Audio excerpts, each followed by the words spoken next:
Today's spoiler video is brought to you by Card Kingdom. Use the link below to pre-order your cards today.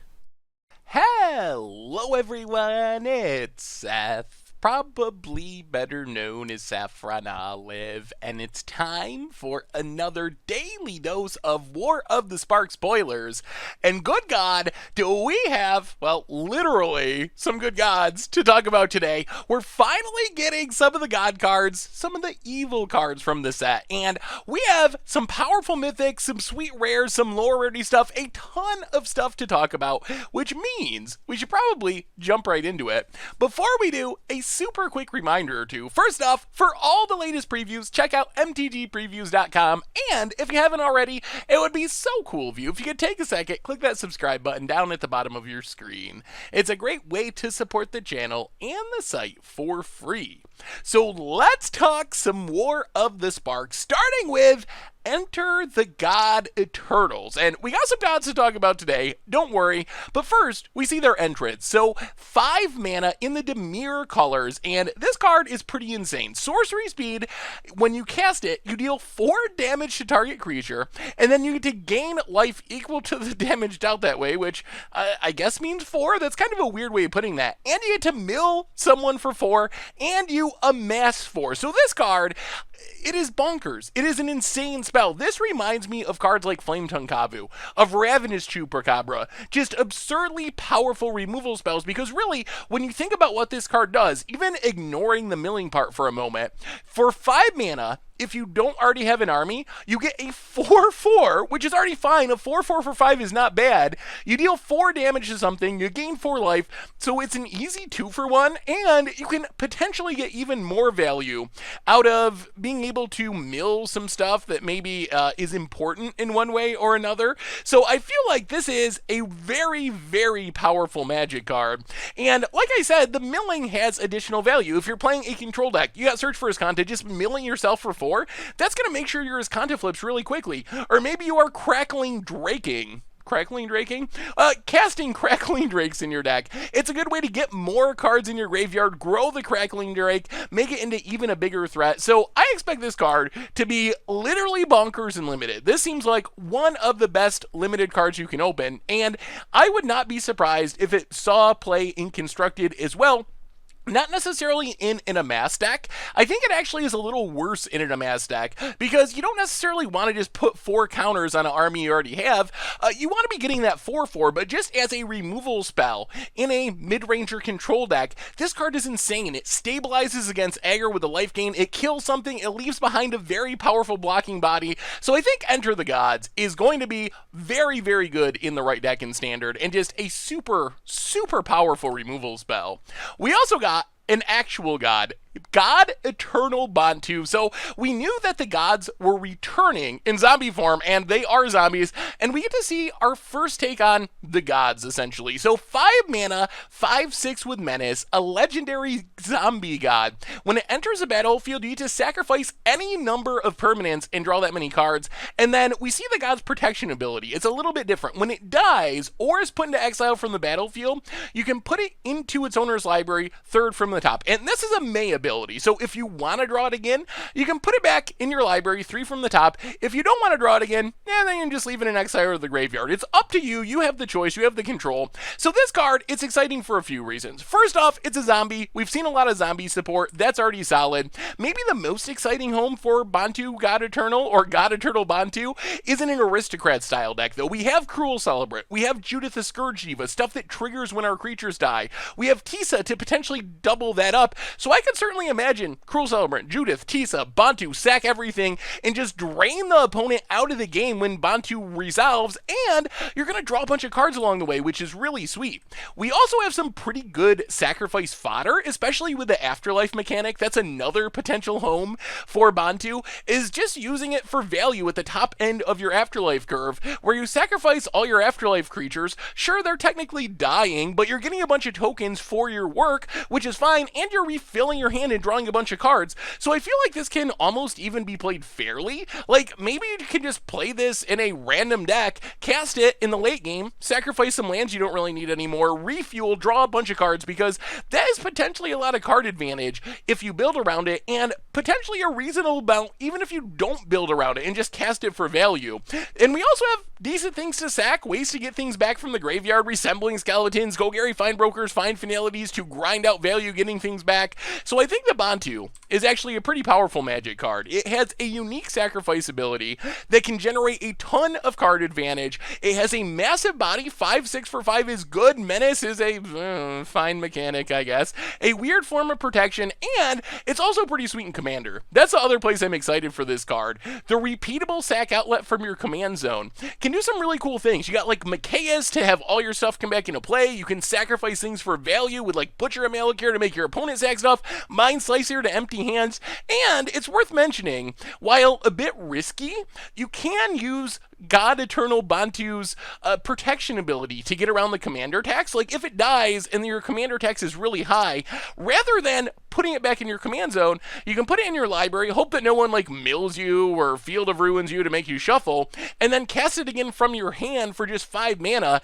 So it's kind of a neat commander tax avoidance, although, like I said, it is risky, because if it gets milled, then you're kind of out of luck, but it is a neat way to get around the commander tax as well. So God Eternal Bontu card seems pretty pushed. It seems pretty powerful. You probably got to build around it a little bit, but the stats are good. The ability is really unique in the right deck, and it draws a ton of cards. What more could you want? We also got Silent Submarine, our blue vehicle in the set, and this card, meh, I think it's mostly a bulk rare. 2 blue mana, you get a 2/3 vehicle that crews for 2. When it deals combat damage to a planeswalker or player, you get to draw a card.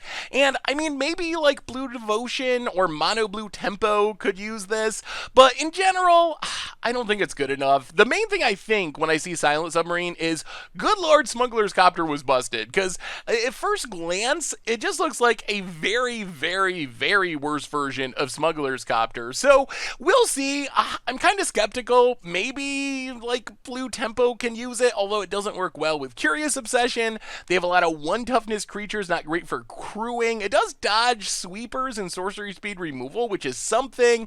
But my guess is this is somewhere between Fringe and unplayed in Standard. Speaking of gods, we got a weird one. Ilharg the Razebore, and Hazaret apparently still alive and well on Amonkhet or something, so she can't be a zombie that comes back. So instead, our red god, Ilharg, is pretty busted. It is a boar god, legendary creature, 5 mana, 6/6 trample. When it attacks, you get to put a creature card from your hand onto the battlefield, tapped and attacking. You bounce it back to your hand at the beginning of the next end step, and then it has a god protection. When it dies or is exiled from the battlefield, you can put it into your library 3rd from the top if you so choose. So Ilharg, this card, it's basically like a creature-y version of Through the Breach. There is some slight differences because of the timing, which we'll talk about as we go along, but this is a potentially powerful card. I really love that while you do need to untap with Ilharg to get in that attack, you don't actually have to connect with it. When you attack, you get the value, so your opponent can't just chump block, and it works incredibly well with haste. That is probably the biggest trick you have with Ilharg. If you can get down a Rhythm of the Wild, or maybe even a Garna the Bloodflamed, and then Ilharg, you can do absurd things out of nowhere, putting something like Gishath, that's probably the best target in Standard, into play. Imagine, you got your Rhythm of the Wild, maybe on turn 2 off of a Llanowar Elves, and on turn 4, you Ilharg, you attack with haste, you trample over, you put a Gishath into play, which also tramples and hastes in, you hit it, you dump a ton of dinosaurs onto the battlefield, you just like win the game out of nowhere. So that's probably the best Standard combo. You can also do cool things with like Uragros, Niheb to deal a bunch of damage, improve your hand, and make some mana. So there's really sweet things you can do, especially if you haste in Ilharg. As far as Modern, it's worth mentioning that the timing of Ilharg is a little different compared to Through the Breach. So Through the Breach is often used to put Emrakul into play. With Ilharg, you will not get the annihilation triggers with Emrakul, because Emrakul is going to come into play already attacking, so it doesn't actually attack. So you're probably going to want to use it with like Grizzlebrand instead. And honestly, I don't know if this would beat out Through the Breach in Modern anyway, because Through the Breach does it right away. This, you have to like have haste or wait for a turn. But it's worth mentioning you don't get triggers that say when this attacks. On the other hand, there are some tricks we can take advantage of since the creature is not technically attacking. The easiest one here, and the sweetest one, is Meadow Mia the Ageless. So Meadow Mia, really weird creature, 6 mana 4/4 flying. When it deals combat damage to a player, you get to take an extra turn during this one, but then it has a drawback where it can't attack during extra turns. The trick here is Ilrog with a Meadow Mia in hand just goes infinite, because Meadow Mia doesn't technically attack with Ilrog. It's coming into play already attacking. So you attack with Ilrog, put Meadow Mia into play, deal damage, take an extra turn, Meadow Mia bounces back to your hand. The next turn, your extra turn, you attack with Ilrog, put Meadow Mia into play. It can attack because it's already attacking when it comes into play. You're not declaring it as an attacker. So a sweet way to take infinite turns there. Also pretty spicy with Rakdos the Defiler, a card I kind of forgot about, but a 6 mana 7/6 flying trample has a big drawback. When it attacks, you gotta sacrifice half of your non-demon permanents rounded up. On the other hand, when it deals combat damage to a player, they sacrifice half of their non-demon permanents. That includes lands as well, and the same trick applies. We never actually attack with Rakdos if we have Ilrog, because Rakdos is just declared as an attacker, which means we smash in with this huge flyer, make our opponent sack half their permanents. So this is basically our Emrakul with Ilrog. This is a way we can get an annihilation. Master of Cruelties, the trick works there as well. It comes into play attacking, puts our opponent to 1, so powerful there too. And you can also just use it fairly, quote unquote, with stuff like Liege of the Tangle, Borborgamos, Giant Ataphage, any big thing that has a combat damage trigger to sneak into play and then make a bunch of 8/8s with Liege of the Tangle, or deal a bunch of damage, draw a bunch of lands with Borborgamos. So a really sweet, spicy card. I really love Ilrog. It'll be very cool to see how it turns out. I definitely plan on building the Gishath deck in Standard. I think Rhythm of the Wild Thing, this in, putting Gishath into play, pretty exciting. I mean, is it going to break the format? Probably not, but it sounds like a really fun deck to build and play, and there's some spicy tricks in Modern as well. Next up, we got Nyssa Who Shakes the World, along with Nyssa's Triumph. So Nyssa Who Shakes the World, new planeswalker, 5 mana, 5 loyalty. When you tap a forest for mana, you kind of double it. You add an additional green mana. You can +1 to put 3 counters on 1 non-creature land you control. Untap it. It becomes an elemental with vigilance and haste. It's still a land. And then -8, your lands become indestructible. You search for any number of forests, put them onto the battlefield tapped. Nyssa's Triumph, a weird card. 2 mana, sorcery. You search for 2 basic forests, but if you control a Nyssa, you search for any 3 lands instead and put them into your hand. So let's talk about Nyssa's Triumph first. The main home for this card, I think, is mono green Belcher in Modern. You've probably seen us play this deck before. It's a fringe deck. It only plays like 7 forests because you want to get all your lands out of your deck for Charbelcher. So a 2 mana card that just digs for 2 lands and puts them in your hand is exactly what you want with Goblin Charbelcher. So easy inclusion if you're playing the Charbelcher deck in Modern. Also kind of fun in Commander if you have Nyssas, because if you can tutor up sweet utility lands like Cabal Coffers with Urborg or Dark Depths with something to immediately make a 20/20, it's actually a pretty powerful effect. I think the fact that you need a Nyssa on the battlefield to tutor for non-basic lands means that it won't show up in Modern or maybe in Standard either. I would be surprised. Some people mention like Tron. Yes, in theory, if you have Nyssa, you can tutor up 3 Tron lands, but think about that. You're playing a Nyssa on turn 3. 3 mana is the cheapest Nyssa. Then you're casting Nyssa's Triumph on turn 4 to get Tron lands, which means you're putting together Tron on like turn 6. Tron just has better ways of putting together Tron that happen much faster than trying to play a Nyssa and then playing a double green spell to tutor up Tron. So while it's cute, I don't think it's actually good. As far as Nyssa herself, I'm mostly excited about this because of its static ability. The personal Verno Bloom, doubling up all your forest mana, and important to note here, it doesn't say basic forest. It just says forest, which means it does double up your green shockland mana. So you can play this in a tricolor deck, which means something like playing all green shocklands, playing Nyssa maybe on turn 4 or turn 5 if you have a mana dork on turn 4. We can just untap in Zakama, and then it's insane with Zakama because Zakama, it untaps all of our lands, which means we're doubling up all those lands again, so we can activate Zakama a bunch of times. So that's one of the sweetest combos in Standard, is just Nyssa, Zakama, kill you somehow. You can also cast basically any big green spell with this. Hydroid Crosses. I mean, if you play Nyssa on turn 5, untap on turn 6, and you have all forests, it's going to give you 12 mana. That is a massive Hydroid Crosses. You're making a 10-10 and drawing 5 cards. March of the Multitudes, a ton of tokens. Kamal'Diretic Vow, one that hasn't really seen play, but like the legendary Genesis Wave, you already have Nyssa on the battlefield, which is a legendary Planeswalker. Kamal'Diretic Vow, all your stuff onto the battlefield. Just go crazy Genesis Wave style. So I think that Nyssa, the plus and minus ability, they're fine. I mean, the plus can protect her. It does cost you a land, which is a little bit annoying. A little bit obnoxious as well that you can't put the counters on the same land, which can lead to you getting blown out. Like if you keep activating all your lands and then your opponent rasts, you're going to be in very sad shape. The -8, if you get to it, obviously very powerful ramp, but I really like this card for its static ability, and I'm excited to just try to cast massive green things by doubling up my mana. Next up, another Planeswalker, a rare version of Domri, Anarch of Bolus, and this card, pretty interesting. 3 mana, 3 loyalty, creatures get +1/+0, +1 you add a red or a green, and creature spells you cast can't be countered this turn. -2, target creature you control fights a creature you don't control. So this is kind of a weird mashup of Judith, Domri Raid, and Rhythm of the Wild. You get the +1/+0 from Judith, you get the -2 fight of Domri Raid, and then you get your creatures can't be countered, plus the benefit, sort of +1/+0 that you get from Rhythm of the Wild. So obviously, a lot of playable and powerful cards sort of jam together in a 3-mana Planeswalker.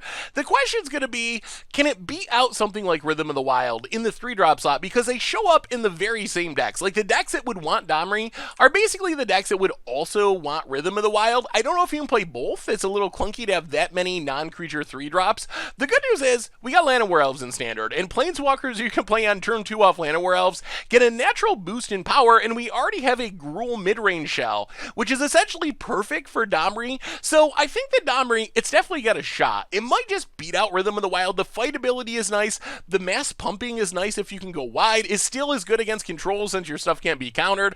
So I think that Domri, while I'm still not sure how it compares to Rhythm of the Wild, it has an easy home. Playing it on 2 is insane, and it could be pretty good in the right deck. Next up, we got Living Twister, a Gruul rare, and this one's pretty unique. 3 mana, you get a 2/5. You can pay 1 in a red, discard a land, 2 damage to anything, so a repeatable 2-mana shock also costs you a land, and then you can pay a green to bounce a tapped land you control to its owner's hand, which is kind of nice in the late game. If you have a ton of mana, you can tap your lands, pick up the land, discard the land, so for 3 mana in all, you can shock. So this is basically like a weird Molten Vortex / Trade Routes kind of card with the land bouncing ability. Molten Vortex can be very powerful in the right deck. If you got a bunch of lands, repeatable shock, I think that Living Twister, it's got upsides and downsides, both from being a creature, ironically. It is rough that it costs a little bit more. If it was 1 mana to discard a land, I'd be more excited. 2 is kind of a lot. However, as a 2/5, it is an insane blocker. So if you're somehow playing like a slower version of Gruul, I don't think this is going to be out like Spellbreaker in the more aggressive versions, but if you're somehow playing like Jund midrange or Jund control, this blocks basically every threat in the format. Jade Light Ragers, Chain Whirlers, Venerated Loxodons, all the early game ground creatures just don't get through a 2/5, also dodges Lava Coil and Lightning Strike, a lot of that style of removal. So it's a great kind of wall on the ground, and then in the late game, this is a way you can just keep shooting down creatures, go to your opponent's face, turn your extra lands into something of value. So while, unlike Domri, I don't see an obvious home for Living Twister already in Standard, the card is powerful, its stats line up well as a defensive creature in the format, and it's got a great ability if you can make the game go long. So I will be curious to see if some sort of slower Gruul or 3-color Gruul base deck can find a home in Standard, because if it does, Living Twister could definitely be part of it. We also got Spark Double, which kind of our new Clever Impersonator, basically a clone that can copy either a creature or a planeswalker you control. So you can't copy your opponent's stuff.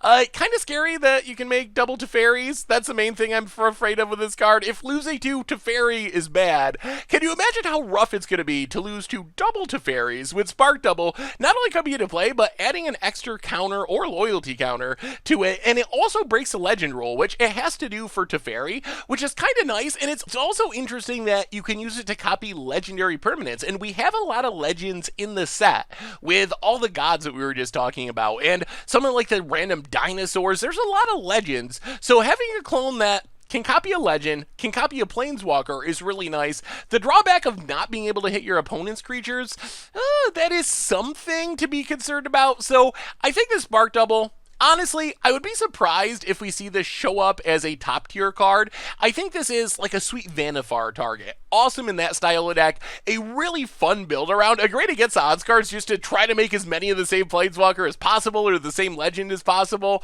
So I think it's an awesome build around style clone. Probably not something for top tier decks, but definitely a really sweet card to play with. We also got just a bunch of jank, bunch of lower rarity stuff, not even really worth talking about.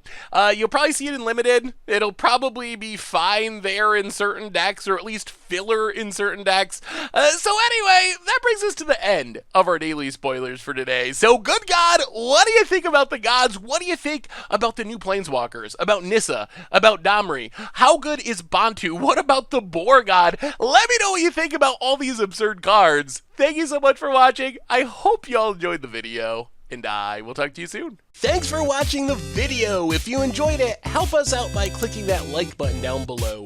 And to keep up on all the latest and greatest, click that subscribe button. And don't forget to hit that bell icon to get alerts whenever we have new videos. And if you want to, check out some of our other sweet videos here and here.